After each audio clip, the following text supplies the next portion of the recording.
This week on The Valley. Years ago. Listen, Brittany. And you didn't. Okay. I begged you to go to therapy. I begged you Well, I'm doing to it do now. all of these things. And I'm doing it now. Now it's too late. I know that. You've already ruined our family. Okay. Yo, what is up, everybody? Welcome back. Today we're going to be recapping the new episode of The Valley, Season 2, Episode 14. Let's get right into it.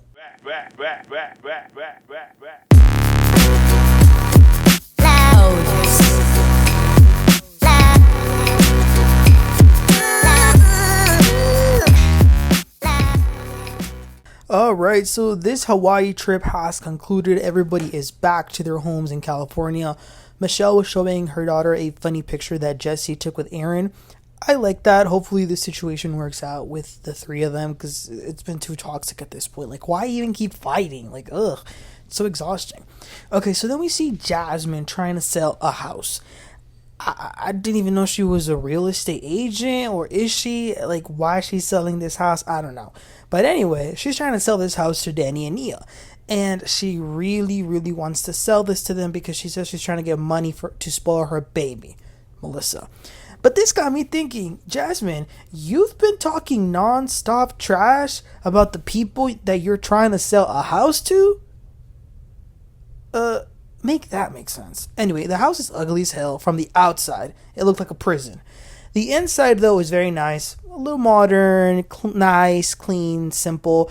The problem, though, aside from the fact that it's really ugly from the outside, also is that it's smaller than Danny and Nia's condo apartment. So it would be insane to buy a house that's already smaller than your apartment, which you want it to be bigger, and it's over $1 million. That is insane. So that's why Danny's like, we need to move to Santa Clarita because we'll get like 2 times the size of this and a big yard for the same amount of money.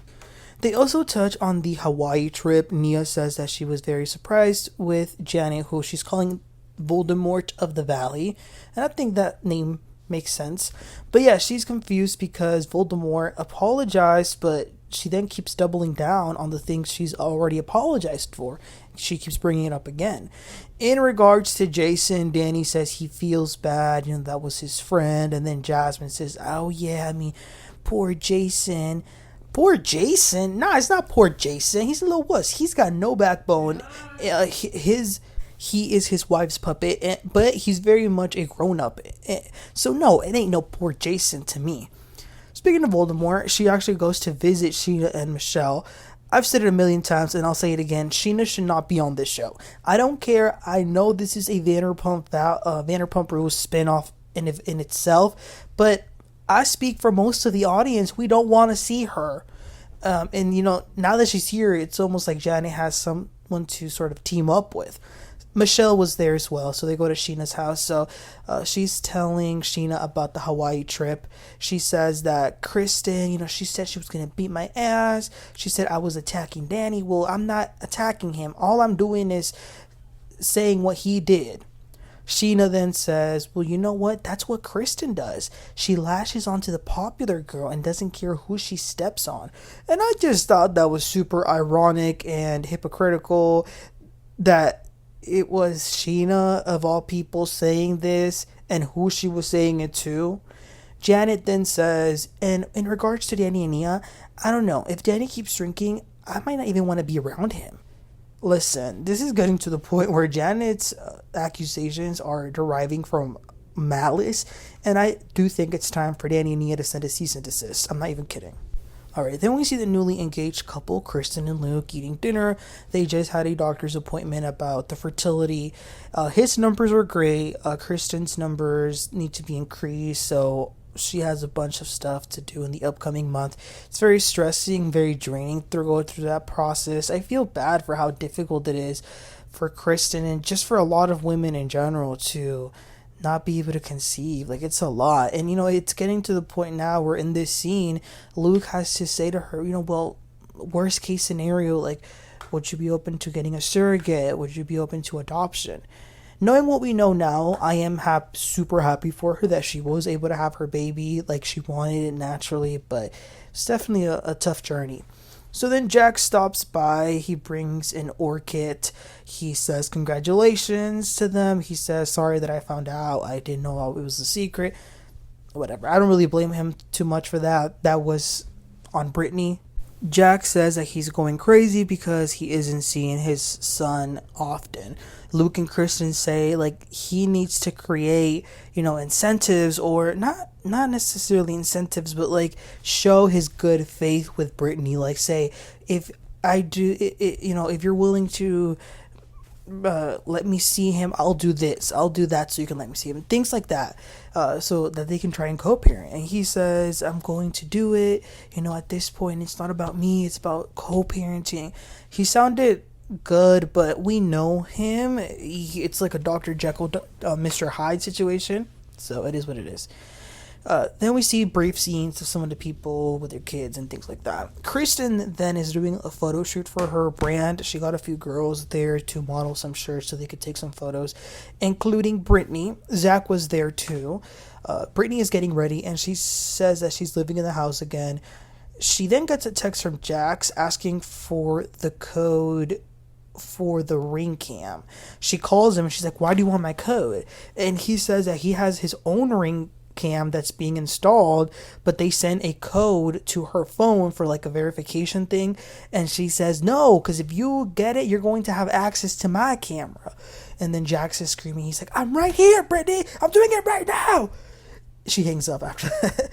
But you know what, this might be crazy, he might be telling the truth, and I say that only because maybe I don't know, because I do know that there are some times when like, if maybe you want to do it with the same account you already have, it will send codes to like the main phone on that account.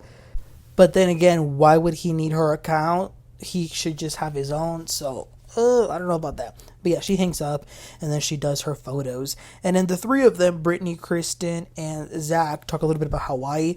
Kristen talks about how livid she was with Janet and this sexual assault comment. Brittany's like, yeah, Danny has apologized to me, he apologized to Melissa, he apologized to Jasmine, everyone sort of wants to move on. And then Kristen's like, yeah, everyone except Janet. But then Brittany, she has to go, so she doesn't really get to stay much to talk about that. Jesse then goes to visit Jax in his condo. It's a lot of stairs, but it's nice. I will say, for one person, it's a nice place. Jesse asks, how is he doing? Jack says that it's been hard for him to find out that Brittany is dating someone else. He's like, how can she get over us so fast? Jesse can relate to this a little bit. He then tells Jesse the same thing he told Kristen and Luke about their kid and how she's keeping him from seeing him. This is gonna sound bad, you guys, but part of me thinks Jax is using his kid to make people feel some sort of like empathy or sympathy for him, and I don't think that's cool at all, because I really doubt Brittany wouldn't let him see his kid at all. Maybe she might have certain stipulations, but I don't think she's like, oh, you can never see him. I don't think that.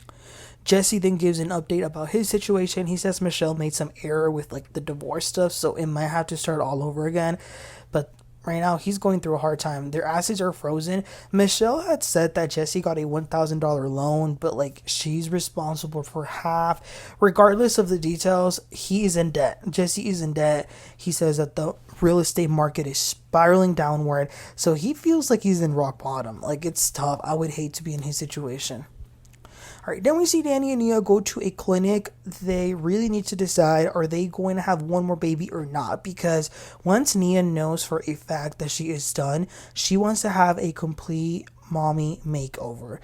Danny's telling her, you look amazing. And she does, but she has to feel that. So right now, one of her biggest concerns or insecurities, I guess you could say, is her breast and her stomach. So the doctor goes in there, he takes a look and says, he lets her know what can they do, how could they change a little. It's amazing how much the female body goes through, especially when having kids, like breastfeeding. It's incredible, but her confidence is definitely important. So that was that. So then we got a restroom break. I'm just kidding. Jen and Jason go get some tattoos. So because of the ring rumor, they're going to tattoo a ring on their ring finger. I guess y'all should thank Kristen, because now y'all have something to film about. Jason has no tattoos. This is his first one. He says that he feels like he's putting graffiti on his body. And that's kind of how I feel too, not gonna lie.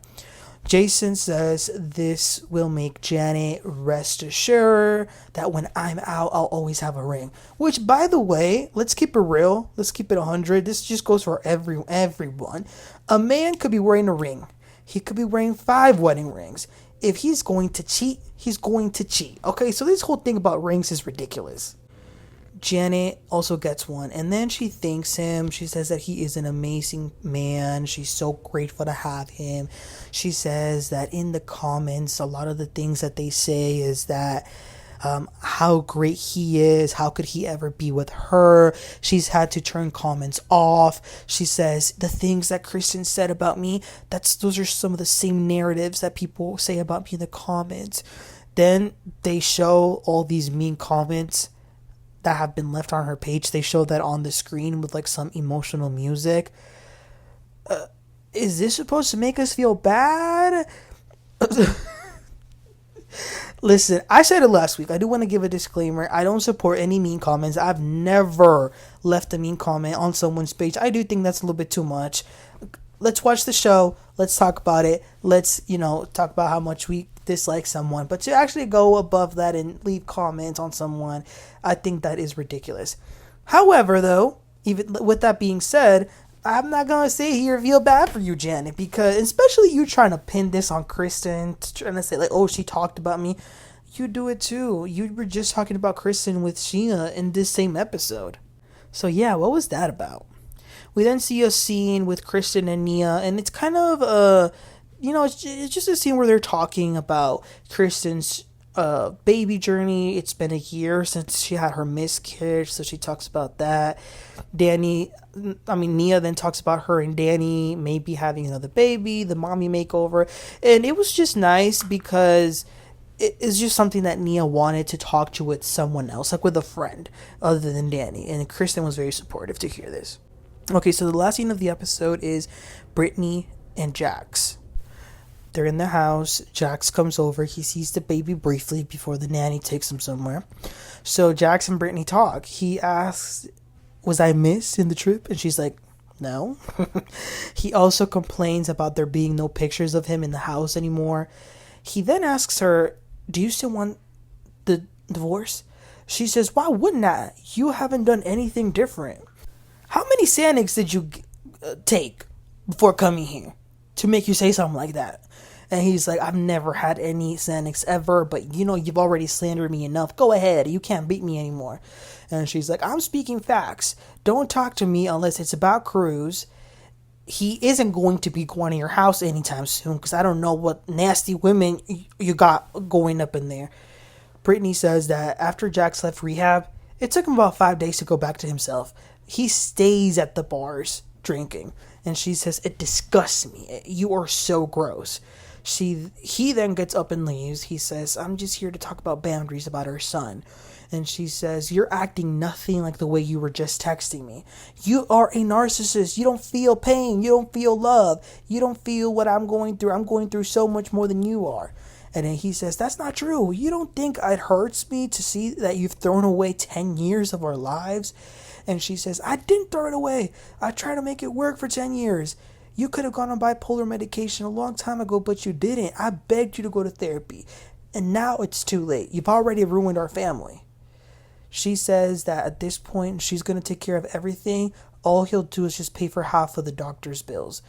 He then says, well, you're not getting full custody then.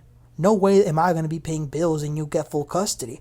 And she's like, do you not know how child support and alimony work? And he's like, well, you make more than me. So they go back and forth. You guys, it was very heated. She says that he doesn't deserve her, not even a friendship. It was very emotional. She was crying. He was like, he kept saying, you've thrown away 10 years. And she's like, no, I haven't. He's like, yeah, you don't even care about me. And she's like, obviously I still do. And she's crying. And yeah, it was a lot, She was crying. She was going through a lot of emotions. He didn't seem to really have much emotions other than just anger. But it was a lot. It was a lot. But you guys, please let me know what your thoughts were about this episode, about this situation. Next week is the finale. The The show's coming to an end. This season is. So let me know, you guys. Please don't forget to like and subscribe, and I'll catch y'all next time. Y'all have a great one. Bye.